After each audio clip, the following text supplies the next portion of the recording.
We've been told it's safe, but that's a lie. It's felt like I'm living in a nightmare, to be completely honest. I've definitely had my moments where I've just sat in bed and cried. No COVID tests, no PPE, no extra financial help. The children we're supporting will be worse off at the end of this pandemic. So I'm sure it has had an effect on her social development. Are you going to let a child keep crying? You have to hug the child. Even before the pandemic, early years providers were struggling financially. We haven't got parents paying fees this summer term. While COVID cases among children remains extremely low, for nursery staff, rates are rising fast. Effectively, a lot of them will be invisible. I think nursery workers are heroic. They feel woefully neglected in terms of things like access to vaccination. May be forced to shut permanently due to coronavirus-related financial problems, but with no demand back in March, it shut down, maybe shutting its doors for good. But if we're not here, then who looks out for these children?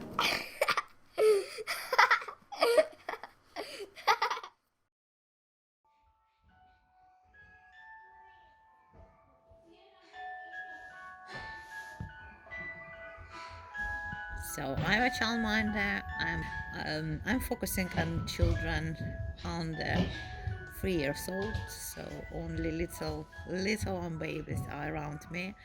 Have you heard this term, COVID generation? And do you think it's a real thing? Is there a difference between the kids growing up now versus before? It is changed a bit because of the COVID, because now we have to spend more time washing the hands, secure place, lots of cleaning, washing, disinfecting as well. Nursery settings that do a lot about school preparedness might need to perhaps shift their focus a little bit. There are all kinds of things that nurseries and earlier settings have had to do in order to be kind of more COVID secure. I'm Alice Jones Bartley, and most of my work is with children who find it tricky to fit into mainstream schooling. We have to hide some things, toys and equipment from the children because it's not possible to clean it properly. They have to play with what we chose for this day. Do you think they're missing out then? We're not stopping them to play together, give a hugs if they need, especially with the young children. But we try our best to protect ourselves as well, and the children and the family.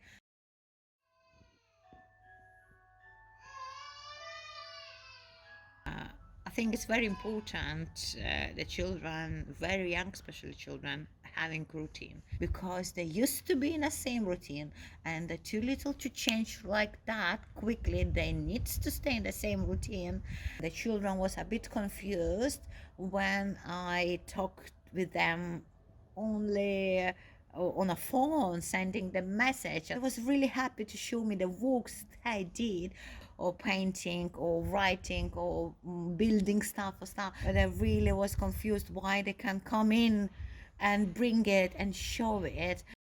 When you have the child from Monday till Friday, from 7 to 7, you become as a part of the family. We made a calendar to show the sunny day today, it's sunny day tomorrow, and when is another sunny day comes, then we can meet in a park and have a fun time. We are missing that outings, really missing. I like your scooter. It's a very nice scooter. Yes. I found another one. You found another one? Some children in the last 12 months will have had about 3 months worth of schooling. That's not very much. For example, at lunchtime, the children help themselves to lunch. Well, they're not allowed to do that right now. Those children, I think, may be disadvantaged, but I'm not sure that many of the children have noticed those changes, to be honest. So if I think about my son's nursery, the changes that they have made include, basic things like adults like me not going into the building. He couldn't care less about that. So he talks a lot about like when COVID is over. It's mainly from a perspective of, can we do some fun things yet? Like, can we go to Legoland? Not yet, no.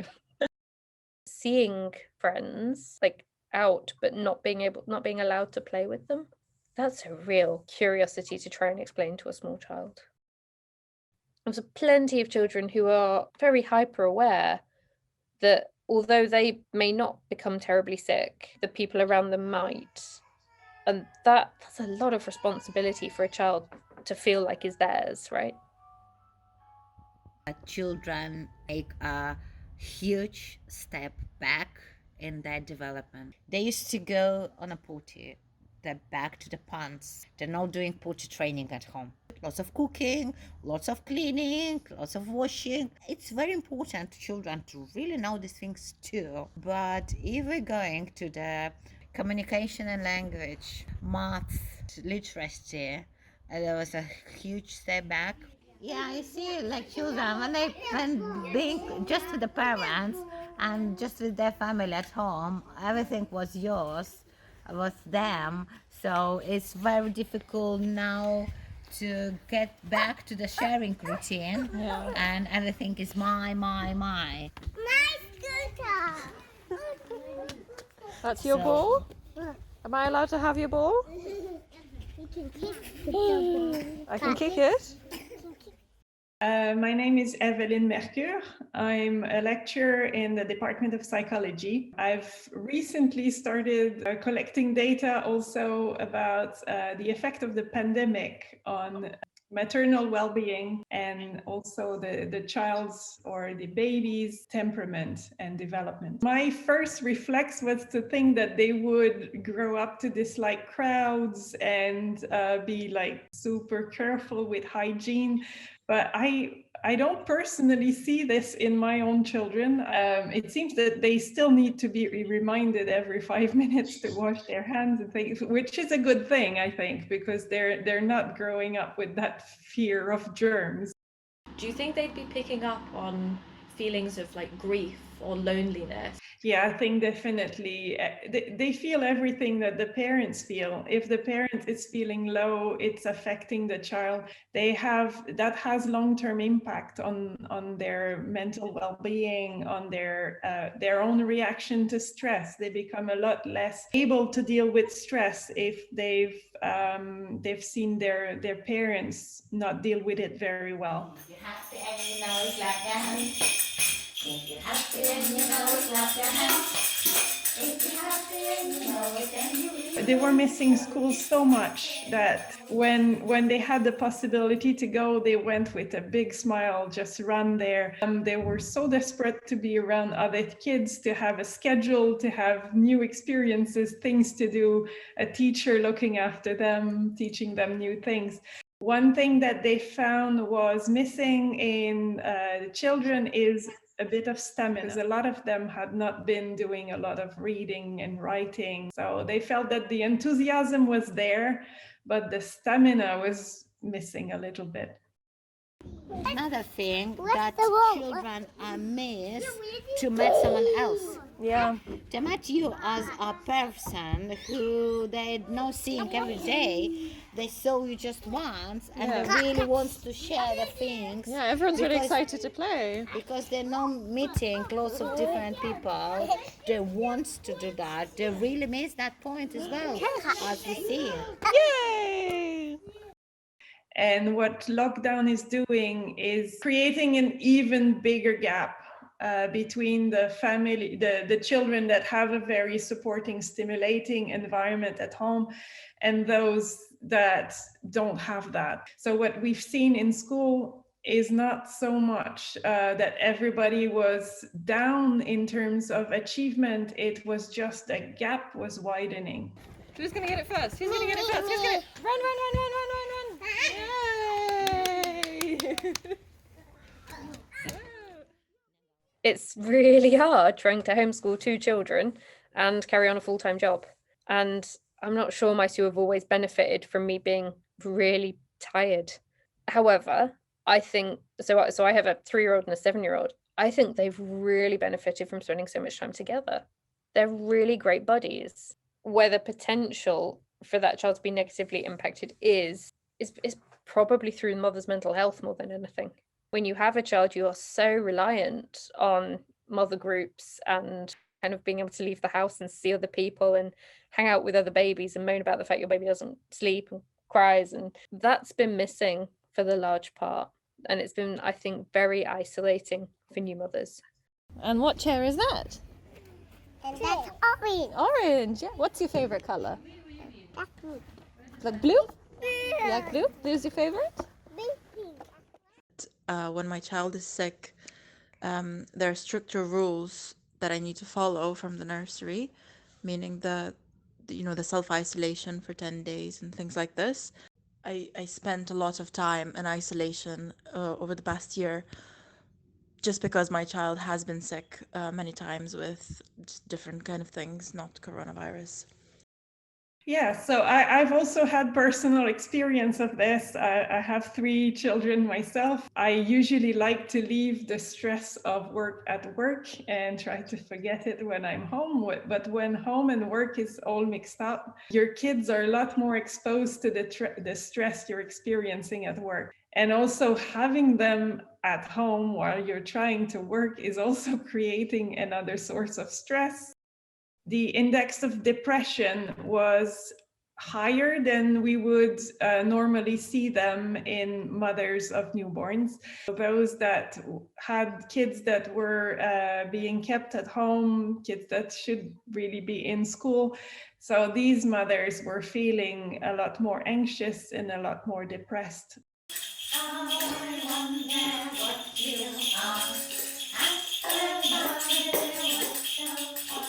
Is it better to send the kids to nursery or is it better to keep them away?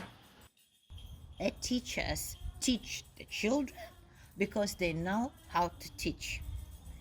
And parents might not really even know how to display this subject, for example. Or like my families, they're all from different countries and English is a second language.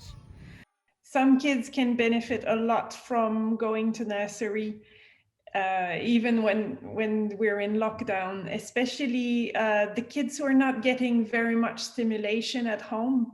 And nursery helps you develop some skills like sharing, socializing.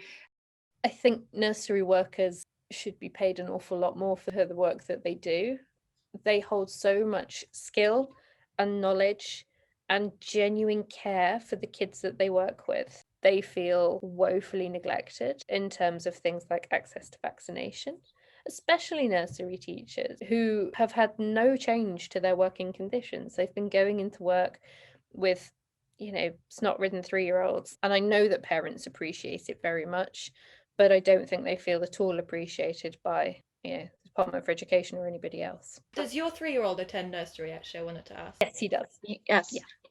On his first day back, his key worker came to meet him at the door and hugged him for about 10 minutes. It was the longest hug I think he's had, I think it's probably the only hug he's had by somebody he's not related to in God knows how long, right? Ring the roses, a bucket full of roses. A tissue, they all fell down.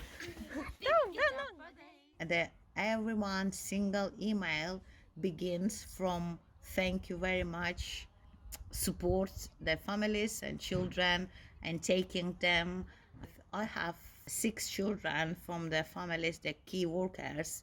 The people are working in NHS, so they really needed us to help them to take care of the children, and we do that, and we like to do that, and we like to help them.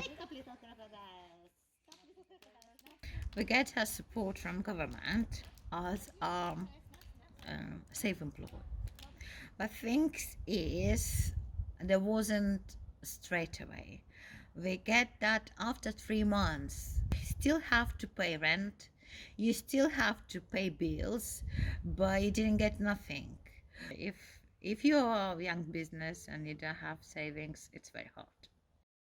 I would like to say that I feel very bad that I myself, as a childminder, cannot get a vaccine. Like NHS staff, shop workers, bus drivers, and teachers, we feel like we are not being taken in that serious point, that we are people who are doing something important. Do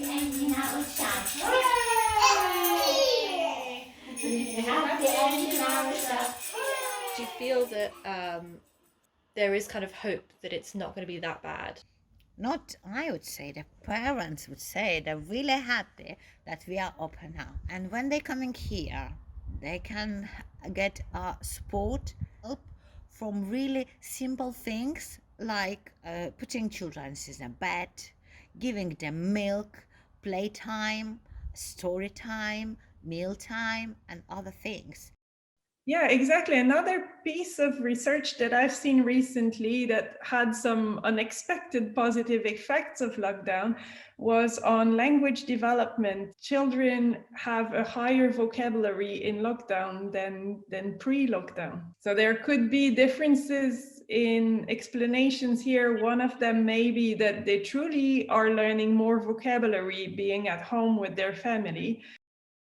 Even things like children's play areas in parks being open, that children are in school, even though school isn't quite perhaps as they recognize it. Children are happy that that's you know, a good space for them.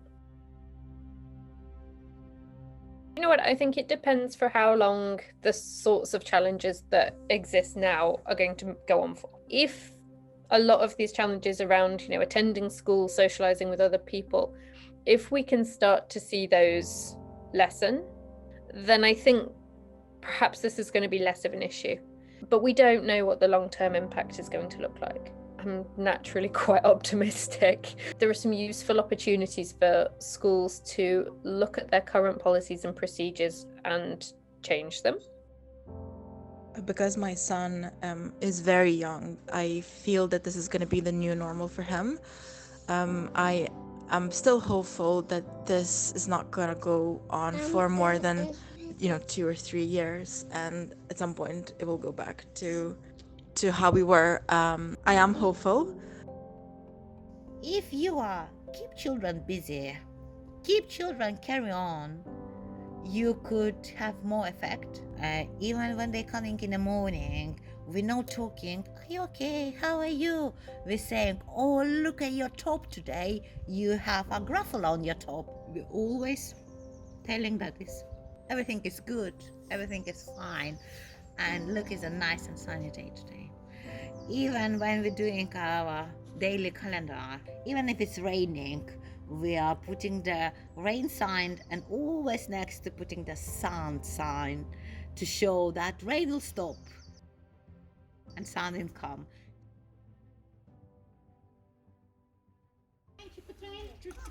Ready?